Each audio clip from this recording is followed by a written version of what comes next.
Hello. जय हिंद। कैसे हैं आप सब लोग। इस सेशन में हम सॉल्व करेंगे मैथ्स का practice set 27।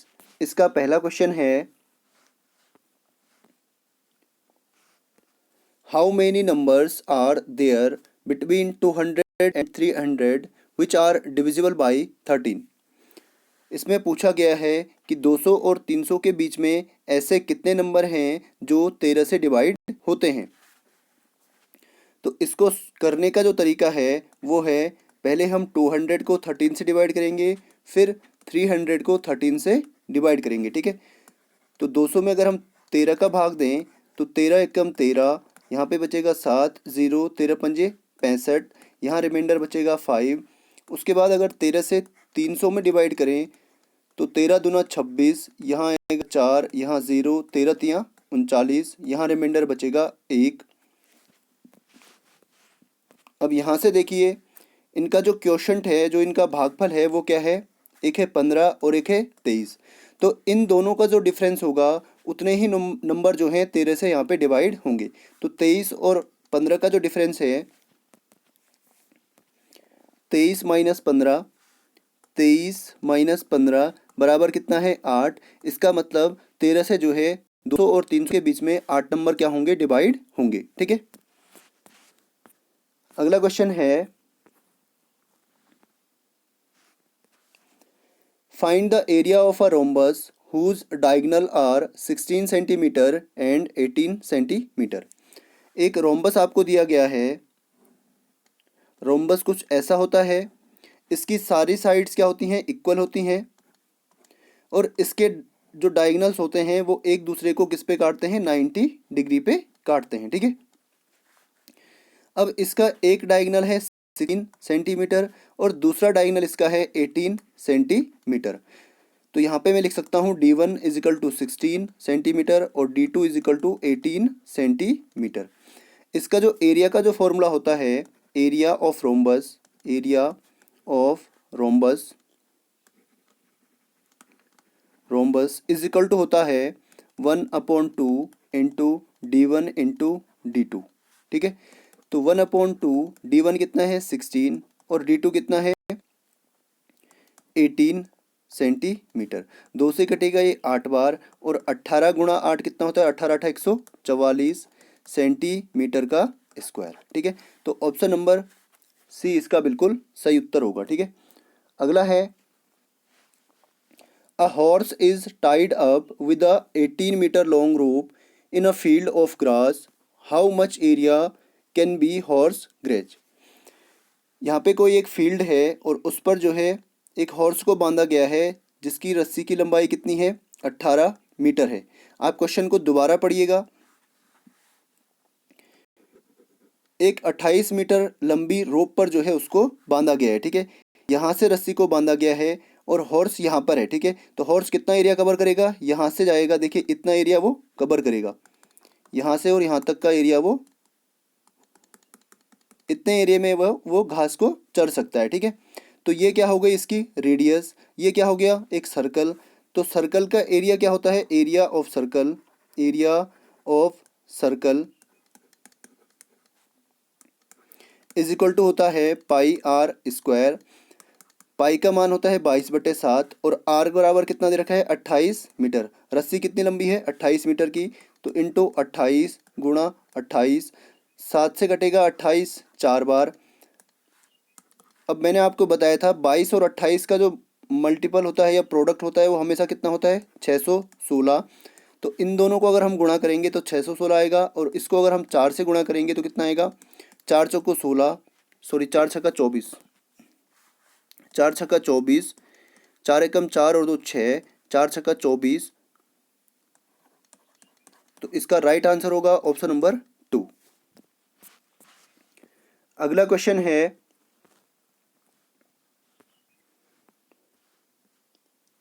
In what time will money triple itself if the rate of interest is 10% per year.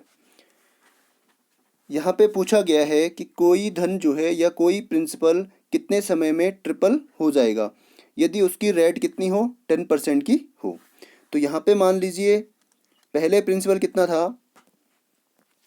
Principal मान लीजिए पहले क्या था, एक्स रुपये, ये हमने माना है, let the principal be x, और उसके बाद क्या हो जाता है, अमाउंट कितना हो जाता है, ट्रिपल यानी 3x, ठीक है। तो अमाउंट कितना है 3x और प्रिंसिपल कितना है x। तो यहाँ से अगर मैं SI निकालूं या सिंपल इंटरेस्ट में निकालूं तो सिंपल इंटरेस्ट बराबर होता है a minus amount minus principal, यानी अमाउंट है 3x माइनस प्रिंसिपल कितना है x। तो 3x में से 1x गया, कितना बचेगा 2x। तो यहाँ पे बचेगा 2x। इसका मतलब SI कितना आ गया है, SI आया है आपका 2x, ठीक है। रेट आपको दे रखी है 10% और टाइम आपको क्या करना है, फाइंड करना है, ठीक है। SI का फॉर्मूला होता है P into R into T upon 100। SI कितना है 2x, SI है आपका 2x, P कितना है x रुपये, इंटू R कितना है 10%, इंटू टाइम हमें निकालना है और अपॉन में है 100। एक जीरो से एक जीरो यहाँ कट गया। अगर हमें T निकालना है तो इसको हम रखेंगे एक साइड और बाकियों को हम लेके जाएंगे उधर। तो 2x यहाँ इंटू में जाएगा 10, अपॉन में आएगा x बराबर T, x से x कट गया, 10 दूना 20। तो 20 वर्षों बाद या 20 ईयर्स के बाद ये जो प्रिंसिपल होगा ये क्या होगा, ट्रिपल हो जाएगा। ऑप्शन नंबर सी।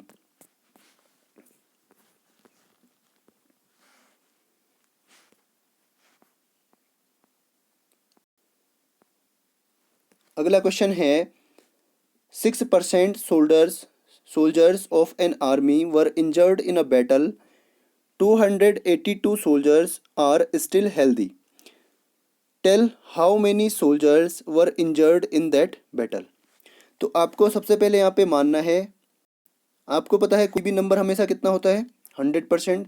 तो मान लीजिए जो सोल्जर्स थे वो कितने थे, टोटल 100% थे, उसमें से 6% क्या हो गए, इंजर्ड हो गए, ठीक है। और हेल्दी कितने हैं, हेल्दी कितने बचे फिर, अगर मैं 100 में से 6 माइनस कर दूं तो कितना बचेगा 94। 94, इसका मतलब जो हेल्दी सोल्जर्स हैं वो कितने हैं 94%। परसेंट के हिसाब से 94 हेल्दी हैं और वास्तव में हेल्दी कितने हैं 282 सोल्जर्स आर स्टिल हेल्दी। तो वास्तव में हेल्दी कितने हैं 282। इसका मतलब 94 की वैल्यू कितनी है 282, 1% की वैल्यू कितनी होगी 282 अपॉन 94। 8 चौको 32, 3 चौको 12, 3 नंबर 27, तो ये 3 से घटेगा, 1% की वैल्यू आएगी 3। अब इसने पूछा है tell how many soldiers were injured in that battle, तो कितने सोल्जर्स इस बैटल में इंजर्ड हुए हैं। तो कितने इंजर्ड हुए हैं 6%, इसका मतलब 6% बराबर होगा 6 इंटू 3 यानी 18 सोल्जर्स। तो 18 सोल्जर्स क्या हो गए हैं, इंजर्ड हो गए हैं। अगला क्वेश्चन है फैक्टराइज, इसको फैक्टर, इसके हमें फैक्टर निकालने हैं। तो 11 को हम इस तरीके से तोड़ेंगे कि हमारे पास क्या आना चाहिए, यहाँ पे हमारे पास आना चाहिए 18। इन दोनों को अगर हम गुणा करेंगे तो यहाँ पे 18 है, यहाँ पे 1 है, तो 18 1 जा 18। इसके फैक्टर क्या है 2 9 जा 18, 3 3 जा 9, 3 1 जा 3। अगर मैं इसको तोड़ूँ तो 3 3 9 गुणा 2 बराबर 18 और 9 धन 2 बराबर 11। तो यहाँ पे मैं लिखता हूँ M square plus 11 MN plus 18N²। तो यहाँ पे लिखेंगे एम स्क्वायर प्लस 11 की जगह पे लिखेंगे 9 धन 2, 9 धन 2 M into N plus 18N²। M square plus यहाँ पे होगा 9MN, इससे इसको गुणा करेंगे, फिर यहाँ पे होगा 2 प्लस 2MN प्लस 18N²। यहाँ से कॉमन आएगा M, यहाँ पे बचेगा M, यहाँ बचेगा 9 और बचेगा N। M तो यहाँ से हमने क्या कर लिया, कॉमन ले लिया है, ठीक है। यहाँ से कॉमन आएगा 2 और साथ में कॉमन आएगा N, 2N कॉमन आ गया, यहाँ बचेगा आपका M और यहाँ बचेगा 2, यहाँ से अगर कॉमन लेंगे 18 में से तो 2 नंबर 18, यहाँ बचेगा 9 और यहाँ बचेगा N। अब इन दोनों में से हम कॉमन लेंगे M प्लस 9N, यहाँ बचेगा आपका M और यहाँ बचेगा आपका 2N। तो इसके जो फैक्टर हैं वो हैं M प्लस 9N और M plus 2N। Option number ए।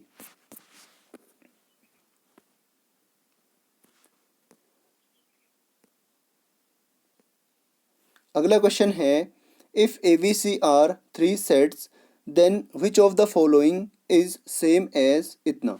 तो ये आपको फॉर्मूला पूछा गया है, A minus B union C is equal to क्या होता है। तो इसका जो फॉर्मूला होता है वो होता है A minus B intersection A minus C, option number B. अगला क्वेश्चन है, यहाँ पे आपको सीधा सीधा फॉर्मूला पूछा गया है, what is the formula to find the sum of squares of first and natural numbers. तो इनका यहाँ पे फॉर्मूला पूछा है 1 square plus 2 square plus 3 square, ऐसे ही करके और n स्क्वायर तक।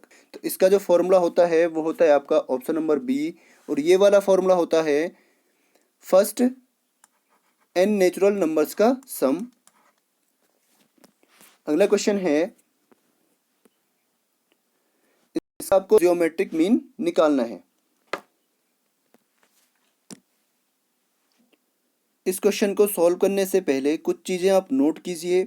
अगर हम a और b का ज्योमेट्रिक मीन निकालते हैं तो इसका ज्योमेट्रिक मीन होता है अंडर रूट ए बी। अगर हम a b और c का ज्योमेट्रिक मीन निकालते हैं तो इसका ज्योमेट्रिक मीन होता है cube root a into B into C. अगर 4 अंकों का हम यहाँ पे निकालें, ए बी सी डी का निकालें, तो इनका होता है a into B into C into D, और यहाँ पे 4। ठीक है। दूसरा, आप एक चीज़ और नोट करिए, अगर आपको दे रखा हो a की पावर 4 या a की पावर m, a की पावर m की पावर n, तो इसको हम लिखते हैं a की पावर m इंटू n। ठीक है। इसके अलावा एक और चीज़ आप नोट करिए, अगर आपके पास हो यहाँ पे अगर 6 हो और यहाँ पे अगर a हो तो इसको हम लिखते हैं a की पावर 1/6। अगर आपके पास दिया हो 4 की, ये 4 हो और यहाँ पे हो 5, तो इसको हम लिखेंगे 4 की पावर 1/5। अगर यहाँ पे 6 हो और यहाँ पे लिखा हो 8, तो इसको हम लिखते हैं 6 की पावर 1/8। चलिए अब क्वेश्चन को हम सॉल्व करते हैं। यहाँ पे 4 डिजिट का हमें क्या निकालना है, 2, 6, 8 और 24 का हमें ज्योमेट्रिक मीन निकालना है। अभी अभी मैंने आपको बताया था, इसको हम लिखेंगे 2 इंटू 6 इंटू 8 इंटू 24, और यहाँ पे कितने अंक हैं, 1 2 3 4, तो यहाँ ऊपर आएगा 4। आगे अगर इसको सॉल्व करेंगे तो इन सब के को प्राइम फैक्टर यहाँ पे निकाल लीजिए। 2, 6 को हम लिखेंगे 2 3 6, गुणा 8 को हम लिखेंगे 2 दूना 4 दूना 8, और 24 को हम लिखेंगे 2, नीचे लिखता हूँ। ठीक है। 24 को हम लिखेंगे 2 दूनी 4 दूनी 8 3 24, क्योंकि ये जो मेरे पास लिखने का जुगाड़ है ये आधे ही फ़ोन में लिखता है। ठीक है। तो यहाँ पे मैंने नीचे लिख दिया है। अब यहाँ पे देखिए, इनके जोड़े बनाइए। यहाँ पे ऊपर कितना है, 4, तो यहाँ पे देखना है हमें 4 के जोड़े बनाने हैं, 1 2 3 4, 4 2 तो यहाँ पे है, इसका मतलब 1 2 यहाँ से बाहर आ जाएगा। ठीक है।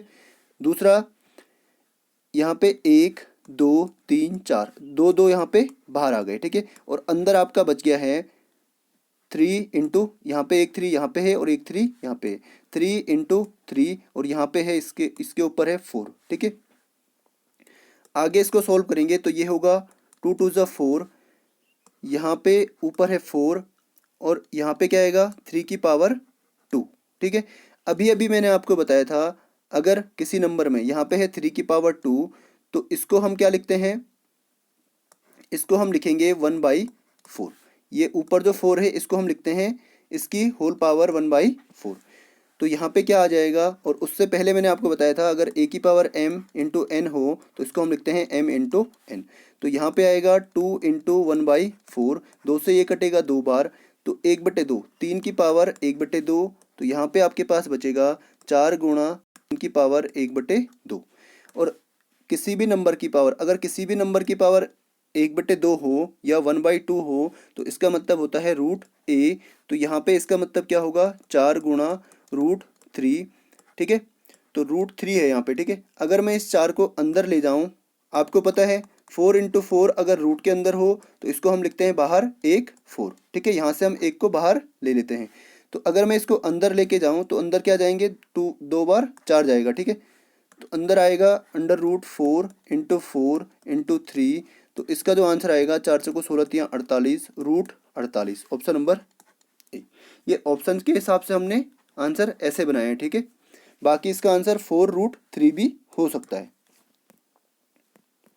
अगला क्वेश्चन है, what is the maximum value of sine theta plus cos theta. तो यहाँ पे हमें वैल्यू पुट करनी पड़ेगी एक एक करके।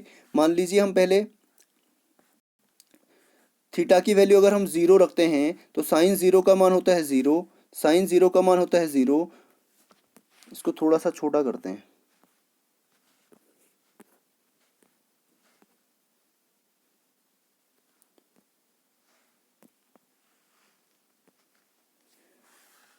साइन 0 का मान होता है 0 और कॉस 0 का मान होता है 1। तो यहाँ पे तो 1 आ रहा है, ठीक है। अगर मैं यहाँ पे 45 रखता हूँ, थीटा की वैल्यू में रखता हूँ 45, तो साइन 45 का मान होता है 1/√2 और कॉस 45 का मान होता है 1/√2। अगर मैं यहाँ से इनका एलसीएम लूँ, √2 ऊपर आएगा 1 और यहाँ पे आएगा 1, तो ऊपर तो हो जाएगा 2, नीचे होगा √2 और 2 को हम क्या लिख सकते हैं, √2 इंटू √2, ठीक है। √2 इंटू √2 अगर हम करते हैं तो हमारे पास क्या आता है 2। इसका मतलब हम 2 को ऐसे लिख सकते हैं, ठीक है। √2 इंटू √2 अपॉन √2, 1 से 1 कट गया, कितना आया √2। इसका मतलब इस जो मैक्सिमम वैल्यू आएगी वो क्या आएगी, ऑप्शन नंबर डी। ऐसे ही आप और ऑप्शन से भी चेक कर सकते हैं, ठीक है। अगला क्वेश्चन है, Ram's as is 1/3 of his father's age. If the sum of the ages of both is 60 years, then what is the age of Ram? तो इस प्रकार के क्वेश्चन में हम क्या करेंगे, सबसे पहले हम इनका रेशियो निकालेंगे, ठीक है। इनकी एज का जो रेशियो होगा उसको हम निकालेंगे। अब यहाँ पे देखिए, यहाँ पे है राम और यहाँ पे है इसके फादर, ठीक है। अब मान लीजिए यहाँ पे Ram's age is 1/3 of his father's age. मान लीजिए इसके फादर की एज कितनी है x, तो इसने बोला है फादर के एज का 1/3 किसका एज है, राम का एज। तो 1/3 ऑफ x, इसका मतलब x/3 यानी x/3 क्या होगी, राम की एज होगी। अगर मैं यहाँ से इनका रेशियो निकालूं तो इसके अपॉन में होता है 1, x से x कटेगा एक बार, ठीक है। यहाँ से अब ये क्रॉस मल्टीप्लाई होगा और यहाँ से ये 3 यहाँ जाएगा, ठीक है। तो यहाँ पे आएगा 1 रेशियो, ये 3 जाएगा यहाँ पे। तो राम और उसके फादर की जो एज का रेशियो है वो है 1:3। रेशियो के हिसाब से इनका टोटल कितना होगा 4 और वास्तव में इनका टोटल कितना है 60। इसका मतलब 4 की वैल्यू कितनी है 60, 1 की वैल्यू कितनी होगी 60/4 यानी 15 चौको 60। 1 की वैल्यू कितनी आएगी 15। इसने किसकी एज पूछी है, राम की। तो राम की एज कितनी है 1 यानी 1 की वैल्यू यहाँ पे हमें पूछी है। तो राम की एज कितनी है, ऑप्शन नंबर बी। अगर ये पूछे फादर की एज, तो फादर की एज कितनी है 3, तो 3 15 गुणा 3 यानी 45। अगर फादर की एज पूछता तो फादर की एज कितनी होती 45।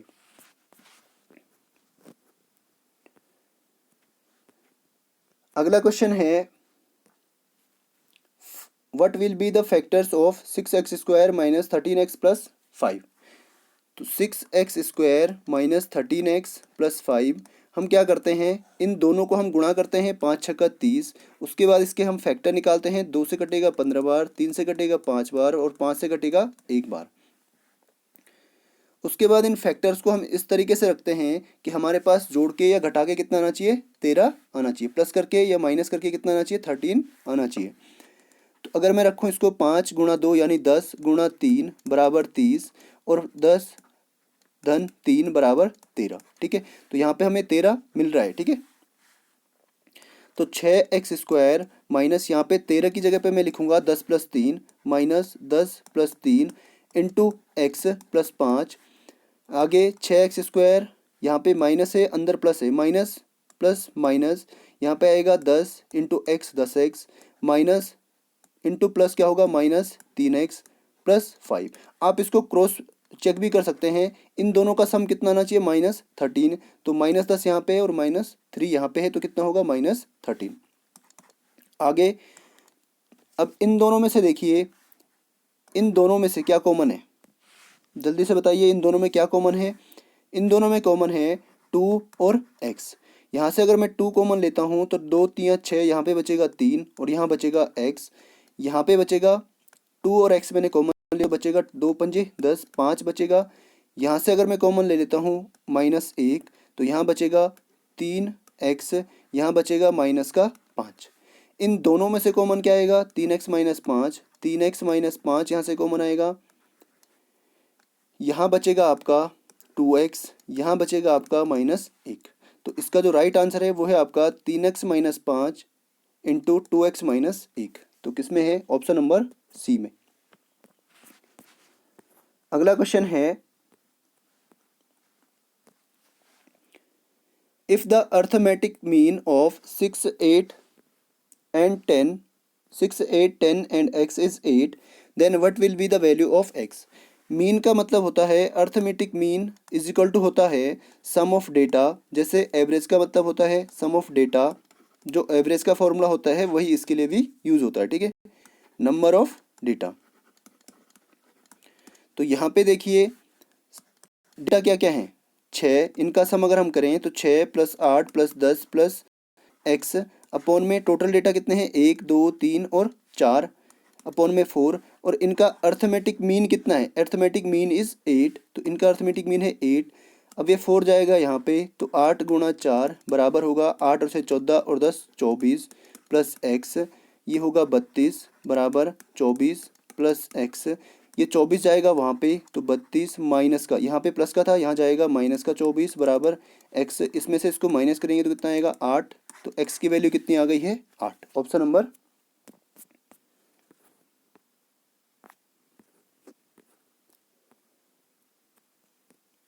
विच of the following is the smallest number, इनमें से सबसे छोटा नंबर कौन सा है। तो जो प्लस के हैं वो तो छोटे हो ही नहीं सकते हैं ना, माइनस के ही छोटे होंगे, ठीक है।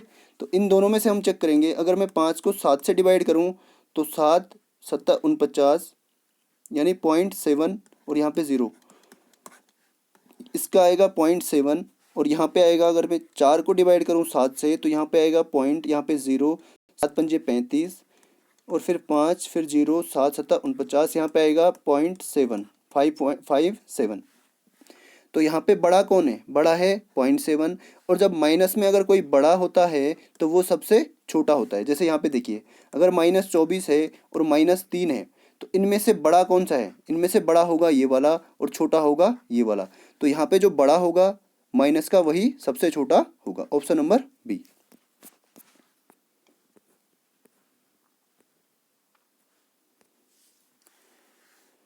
सेट ए बराबर इतना और सेट बी बराबर इतना, then what will be the A intersection B. A intersection B का मतलब होता है जो नंबर्स, जो सेट्स जो है दोनों में कॉमन हो। तो इनमें कॉमन क्या है, एक तो यहाँ पे 5 है और यहाँ पे भी 5 है, दूसरा यहाँ पे 20 है और यहाँ पे भी 20 है। तो इनमें जो कॉमन सेट्स हैं वही क्या होता है, इसका मतलब होता है A union B, sorry A intersection B is equal to होगा 5 और 20। Option number D. तो ये था प्रैक्टिस सेट 27। उम्मीद करता हूँ आपको अच्छे से समझ में आया होगा। यदि आपको वीडियो अच्छा लगा है, वीडियो को ज़्यादा से ज़्यादा लोगों तक शेयर करें, और अगर आप टेलीग्राम चैनल से जुड़ना चाहते हैं तो मैंने टेलीग्राम चैनल का लिंक जो है डिस्क्रिप्शन में दे दिया है, आप वहाँ से जो है टेलीग्राम चैनल को ज्वाइन कर सकते हैं, वहाँ पे आप अपने डाउट्स पूछ सकते हैं। चलिए साइनिंग आउट।